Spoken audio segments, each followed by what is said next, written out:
नमस्कार साथियों, तो मैं आपका मित्र आशीष तायल डब्ल्यूसीएल संवाद की इस कड़ी में आपको मिलवाने जा रहा हूं वेस्टर्न कोलफील्ड्स लिमिटेड के भूतपूर्व निदेशक वित्त श्री आरपी शुक्ला सर से। तो आइए साथियों, आज के इस कार्यक्रम में हम शुक्ला सर का स्वागत करते हैं। सर, आपका इस कार्यक्रम में बहुत बहुत स्वागत है। नमस्कार। नमस्कार, धन्यवाद।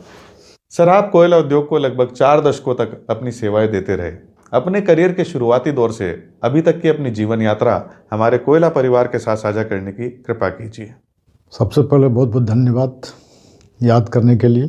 मेरा कोयला उद्योग में यात्रा, जीवन यात्रा 1986 जून में स्टार्ट हुई, जब मैं south eastern coalfield limited Bilaspur में ज्वाइन किया अकाउंट्स ऑफिसर के रूप में।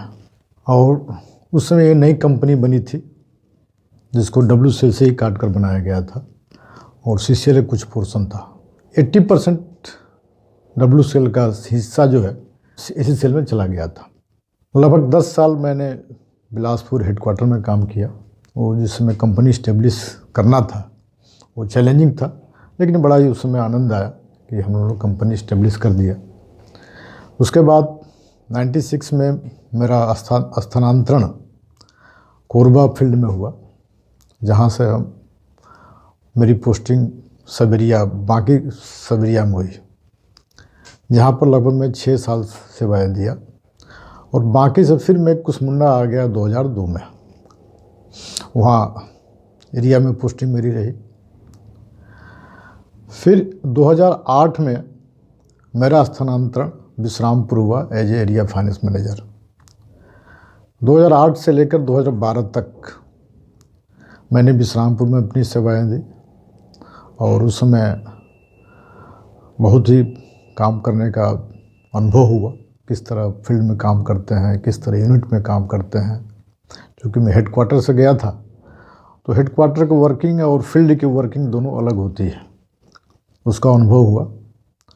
और किस तरह से लोग काम करते हैं, कितना मेहनत काम है ये, इस सब का अनुभव उस समय मैं देखा और किस तरह से कंपनी को रन करना है। विश्रामपुर के बाद 2012 में मेरा प्रमोशन हुआ चीफ फाइनेंस मैनेजर और मेरा स्थानांतरण वेस्टर्न कोलफील्ड लिमिटेड में हुआ। यहाँ मैंने ज्वाइन किया और मेरी पोस्टिंग वनी नॉर्थ क्षेत्र में हुआ as a area finance manager.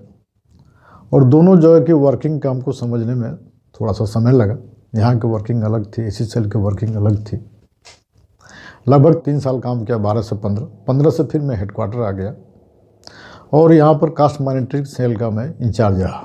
फिर मैं ACCL चला गया 2017 में, भगवान की कृपा से एज डायरेक्टर फाइनेंस। फिर हमें 2020 में WCL में भी ज्वाइन किया और यहीं से ही सेवानिवृत्त हुआ 2021 दिसंबर में। तो ये मेरी जीवन यात्रा कोल फील्ड की रही और बहुत चीज़ सीखने का मिला। बहुत चीज़ ट्रांजिशन की थी। जिस समय हम लोग ज्वाइन किए थे उस समय मैन पावर 6 लाख 7 लाख कोल इंडिया का हुआ करता था, अभी तो 2.5 लाख आ गया जिस समय। उसमें प्रोडक्शन कोल इंडिया एज होल बहुत कम था, 100 मिलियन के आसपास टोटल था। आज तो हम 700 मिलियन कर रहे हैं और इसमें सबसे बड़ा योगदान जो है आउटसोर्सिंग का रहा है। तो ये मेरी पूरी यात्रा रही कर्म क्षेत्र की। सर, माइनिंग तथा अन्य क्षेत्रों में WCL में हो रहे तकनीकी विकास के बारे में आपके विचार हमारे कोयला परिवार के साथ साझा करने की कृपा कीजिए। जब मैं 2012 में WCL में ज्वाइन किया था, उस समय WCL का प्रोडक्शन मुश्किल से 40 और 41 मिलियन हुआ करता था और उसी प्रोडक्शन को पाने के लिए बहुत तकलीफ करना पड़ता था। उसके बाद बहुत सारे टेक्निकल चेंज हुए, जैसे अंडरग्राउंड में कंटिन्यूअस माइनर का उपयोग किया गया। अभी सरफेस माइनर का उपयोग किया जाता है। सरफेस माइनर के कारण हमको एक्सप्लोसिव का यूज नहीं करना पड़ता है और क्रशिंग भी नहीं करना पड़ता। ये सबसे बड़ा एडवांटेज है। और फास्ट ट्रांसपोर्टेशन हो, इसके लिए फर्स्ट माइल कनेक्टिविटी भी उमरेन में चालू किया गया, दूसरे फील्ड में भी चालू किया जा रहा है। और इसको सपोर्ट को प्रोवाइड करने के लिए ERP सिस्टम लागू किया गया, जिसके कारण जो है आज WCL विकास के रास्ते पर है। पिछले साल 64 मिलियन प्रोडक्शन किया और इस साल 67 मिलियन का टारगेट है। जिस तरह से प्रोग्रेस है, ये बड़ी सुविधा के अनुसार जो है WCL अपना अचीव कर लेगा। और 70 जब 1 BT 24-25 में होना है, उसमें 70 मिलियन आराम से WCL अचीव कर सकता है उसको। कोल गैसिफिकेशन नई टेक्नोलॉजी है, क्योंकि कोल हमारे जो है बहुत डेप्थ में है, उसको निकालने का बहुत कॉस्टली होगा। तो इसलिए नई टेक्नोलॉजी है कि वो कोल को वहीं पर गैस में कन्वर्ट कर दिया जाए, जिसे साइन गैस बोलते हैं। वो साइन गैस से फिर पावर बनाया जाए, चाहे दूसरे प्रोडक्ट्स अमोनिया बनाने का, जैसे WCL में एक माजरी में चल रहा अमोनिया प्लांट बनाने के लिए, गैसिफिकेशन के लिए। तो अभी इनिशियल स्टेज में है, अब कमर्शियल वायबिलिटी इसके चलने के बाद ही पता चल सकती है कि कितना पॉसिबल है, लेकिन ये दूसरे देशों में हो रहा है। तो इन्वायरमेंट के, पर्यावरण के हिसाब से ये बहुत अच्छा स्टेप रहेगा। सर, पिछले वर्षों में कोयला उत्पादन के क्षेत्र में WCL ने निरंतर नए आयाम स्थापित किए हैं। WCL की उपलब्धियों पर आप हमें क्या बताना चाहेंगे? WCL का फील्ड जो है महाराष्ट्र में है और मध्य प्रदेश में फैला हुआ है। जितने ओपन कास्ट बड़ी माइन जो है, उतनी बड़ी माइन यहाँ पर नहीं है, वो वर्धा फील्ड में है। माइन की कैपेसिटी जो है ज़्यादा यहाँ नहीं है, जिस तरह दूसरे कंपनी में है जहाँ पर माइन की कैपेसिटी 50 मिलियन 60 मिलियन तक। यहाँ मैक्सिमम जो 6 मिलियन तक माइन की कैपेसिटी है। छोटे छोटे सब माइंस है। दूसरा सबसे बड़ी समस्या है कि यहाँ पर स्टिपिंग रेशियो बहुत हाई है। लगभग 8 to 9 क्यूबिक मीटर जब हम कोयला उठाते हैं, मिट्टी उठाते हैं, तो 1 टन कोयला निकलता है, जिसके कारण यहाँ कास्ट ऑफ प्रोडक्शन बहुत हाई है। NCL के बाद WCL में सबसे ज़्यादा OB निकाला जाता है। जो वर्तमान प्रबंधन है हमारे CMD साहब के, जो मनोज कुमार साहब के नेतृत्व में, बहुत अच्छा काम कर रहा है। और जिस तरह से OB निकाला जा रहा है, OB में प्रोग्रेस किया जा रहा है, तो जो भी टारगेट होगा WCL अचीव कर लेगा। और चूँकि यहाँ डिमांड की कमी नहीं है, चूँकि मैं मार्केटिंग का भी हेड करता था, तो यहाँ पर डिमांड बहुत है। हमारे पास 90 मिलियन का कम से कम FSA है, हम वो पूरा सप्लाई नहीं कर पाते हैं, जबकि 64-70 तक सप्लाई कर पाते हैं। तो डिमांड की कमी नहीं है। हमारा लोकेशनल एडवांटेज है WCL को। हमारे 60% प्राइस ज़्यादा होने के बाद भी हमारा डिमांड बना हुआ है, सबसे बड़ा लोकेशनल का एडवांटेज है। क्वालिटी ऑफ कोल का थोड़ा सा समस्या यहाँ पर है कि हम मैक्सिमम G9 से G11 सप्लाई है, तो उस क्वालिटी को इंश्योर करना बहुत ज़रूरी है। और WCL का भविष्य बहुत ही उत्तम है, और भविष्य में हम आशा करते हैं कि WCL और उत्तरोत्तर प्रोग्रेस करे और अच्छा करे, इसके सबको सुविधा मिले। सर, कोयला उद्योग में आपके लंबे सेवा काल के दौरान प्राप्त हुए अपने कुछ यादगार अनुभव हमारे कोयला परिवार के साथ साझा करने की कृपा कीजिए। 96 में जब मेरा पोस्टिंग हेडक्वार्टर बिलासपुर से कोरबा फील्ड में हुआ, और वहाँ के सबरिया में पोस्टिंग मेरी जब हुई, तो हमको इस इंडस्ट्री को बहुत निकट से देखने का मौका मिला कि किस तरह उस समय कैश पेमेंट होता था, और जिस दिन पेमेंट 10 तारीख होता था एक मेला टाइप लगा रहता था। तो मेरे लिए बहुत नया अनुभव था कि किस तरह से मजदूर पैसा लेते हैं, वहीं खरीदते हैं, और उसमें अलग उत्साह रहता था। तो एक ये बहुत बड़ा अनुभव था। धीरे धीरे लेकिन उसमें समस्याएं थी कि मजदूरों का शोषण बहुत हुआ करता था। उस शोषण को दूर करने के लिए कंपनी ने स्टेप्स लिए, और धीरे धीरे सबका पेमेंट बैंक के थ्रू हुआ, जो आज पूरी 100% बैंक के थ्रू पेमेंट है।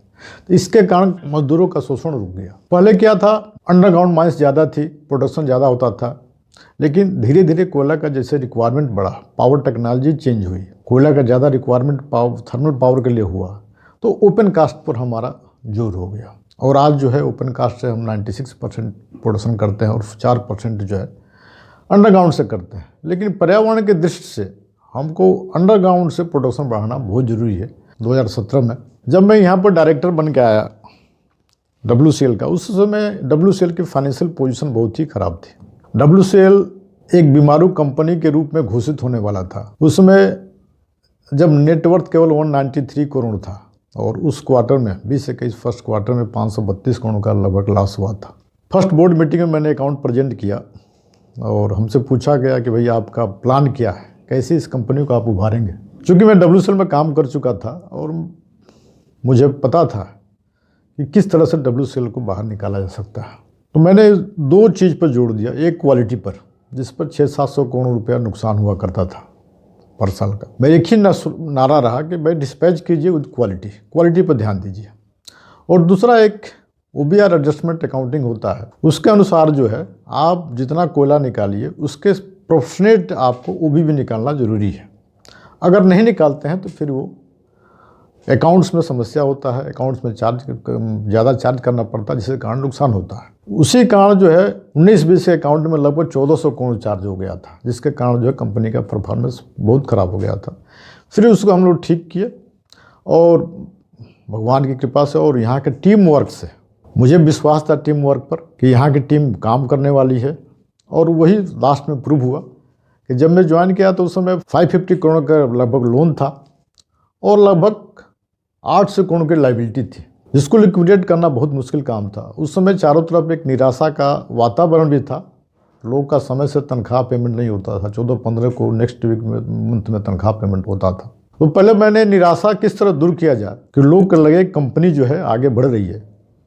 मैंने पहले लोन लिया और ये लोन अमाउंट 550 करोड़ से 1200 करोड़ तक पहुंच गया, लेकिन मैं निश्चिंत था एक दिन ये लोन जो है हम रीपेमेंट कर देंगे और कंपनी अपने सही रास्ते पर आ जाएगी। और जब मैंने इस कंपनी को छोड़ा 2021 दिसंबर में, उस समय लोन रिपेमेंट जीरो, कोई लोन कंपनी के ऊपर नहीं था, कोई लायबिलिटी नहीं थी और लगभग 1500 करोड़ की फिक्स डिपॉजिट था, 900 करोड़ के ऊपर वो नेटवर्थ कंपनी का हो गया था। तो कंपनी सर्वाइव कर गई और उसी साल से कंपनी ने ऑपरेटिंग प्रॉफिट भी करना शुरू किया, जो कि पिछले 5 साल से नहीं किया था। और इसमें सबका योगदान रहा, सब एक टीम के रूप में काम किए, पूरी टीम मैनेजमेंट एक टीम के रूप में काम की और सबका यही था कि इस कंपनी को उभारना है और आज कंपनी अच्छा कर रही है। मेरी पूरी शुभकामना WCL के प्रति है। सर, आज के इस कार्यक्रम में आप हमारे साथ उपस्थित हुए, आपने बहुत ही महत्वपूर्ण जानकारी, अपने यादगार अनुभव हमारे कोयला परिवार के साथ साझा किए, इसके लिए हम आपके आभारी हैं। नमस्कार। साथियों, WCL संवाद कार्यक्रम को आपने खूब सराहा, ढेर सारा प्यार दिया। इस कार्यक्रम को और अच्छा बनाने के लिए हम आपके सुझाव निरंतर आमंत्रित करते हैं। नमस्कार।